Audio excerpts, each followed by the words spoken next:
Сәлем достар, баршаларыңызға. Бүгін сіздерге е-салық приложениесі арқылы налогтарыңызды, артық кеткен налогтарыңызды, қате төленген налогтарыңызды возврат жасауды көрсететін боламын.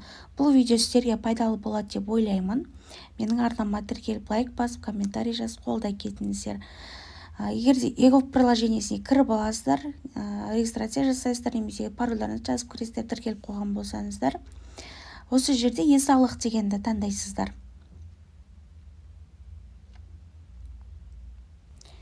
Міне сіздерге осылай шығады. Управление переплатой деген жерге кіресіздер, екінші тұрған.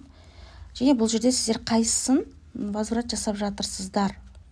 ЕП налог па, соны таңдап аласыздар. Менде мысалы қазір 73 000 теңгенің жартысын возврат жасаймын.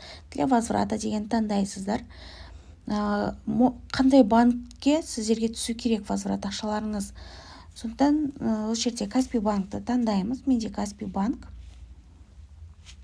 Ары қарай номер счета деген жерге Каспийларыңыздың 12-20 сандық жазып аласыздар, номер счетін жазып аласыздар.